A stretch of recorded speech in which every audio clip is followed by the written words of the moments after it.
Hello, students. Today is Wednesday, January the 27th, 2016, and here are your announcements.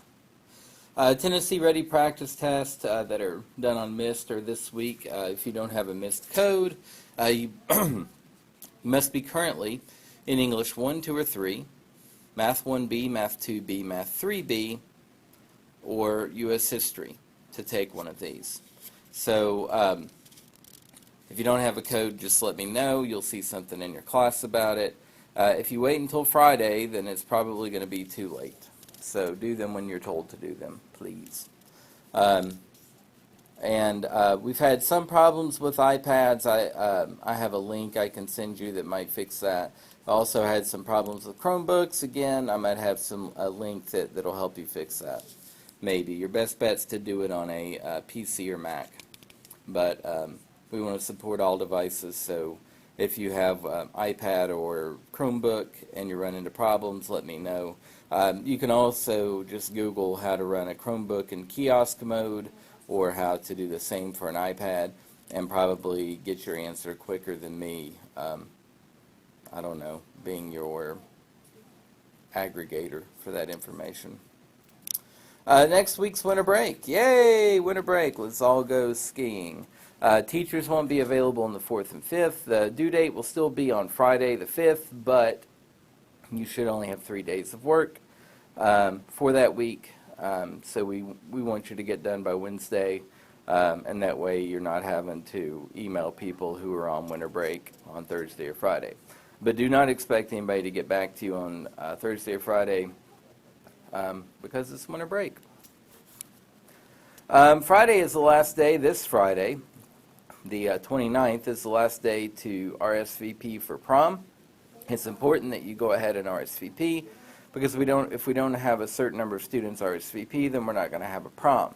I think we're close to our number right now, so a few more people RSVPing will push us over that number, and we can go ahead and start planning for the most exciting event of the year. We've had some students email us and ask us what a prom is. And what a prom is a American cultural activity where people get dressed up, or high school students get dressed up in formal attire and attend and eat hors d'oeuvres and dance the night away and feel really special for one night of the year. There's a lot. You might look up the Wikipedia entry on it. It has some more information than that. But we've had some confusion about what a prom is, and that's what it is. You need to check your email every day. I've had some people email me and say, hey, I haven't gotten my missed codes, and they were clearly emailed to them.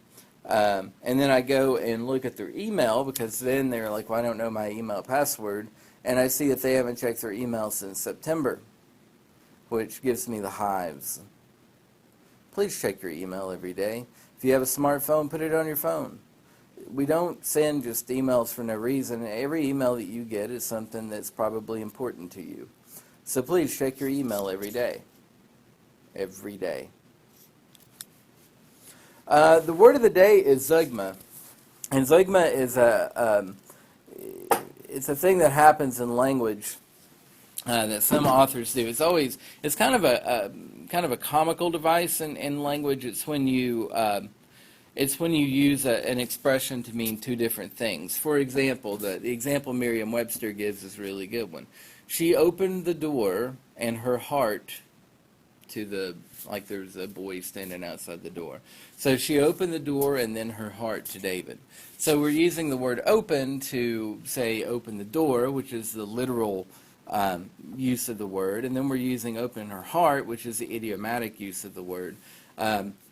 One of my favorite writers, David Foster Wallace, is famous for using zeugmas in his writing.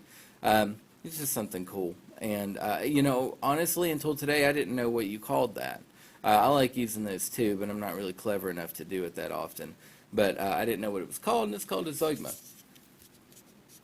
The thought for the day is don't label people, and you're going to get a lot of these from me because the one thing that any political season will bring up is the very worst of the internet. And so what you have are people who back one candidate or another, and usually the way that people make their arguments these days is not based on facts or issues. And, I disagree with this person because he believes this, and I believe this, and I feel like that person's logic is flawed, and here's why I think it's flawed. People don't argue that way anymore. People just say, oh, he's an idiot. He's a liar. She's a liar. She's an idiot. And I don't think labeling people, even if they are political candidates who honestly, they have chosen this path in life where they set themselves up for this type of thing. But I don't think it's right to do, even to them, because it translates into real life. And then you're talking about people you know. And instead of saying, well, I don't agree with David because he did this or that, you're like, David's an idiot. David's a liar. David's stupid. Labeling people is not healthy because nobody is ever, always, or never something. There's just no way to put it. And every human being has lied, so I would say every human being is a liar. So you can't really throw that one around without being a hypocrite. So if you're going to engage in debate and discussions and that sort of thing, and I'm not referring to anybody in this school by any means. I don't think we've ever had anything like this happen. I'm just saying, I'm trying to teach you, I'm just trying to change the world for the future. So when you're getting into political discussions or otherwise, don't label people. Don't say that this person is this or that. You might say this person did this or did that, or you say I think this person did this or did that, or you could say this person said this or said that and I don't agree with it. But you can't say people are idiots, or you can't say people are liars, because that's disingenuous. For example, somebody who would call any of the candidates, but I'm thinking specifically, I'll take two from the opposite ends of the spectrum.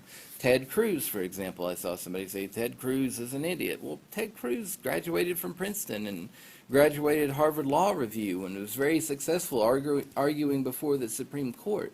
You cannot be an idiot and do those things. It's just not possible. On the other end of the spectrum, I heard somebody call Hillary Clinton an idiot. Hillary Clinton has an equally impressive track record with Harvard and being a lawyer and her arguments as a lawyer. You cannot be an idiot and do those things. So the bottom line is labeling people is disingenuous, it's negative, it shouldn't be done.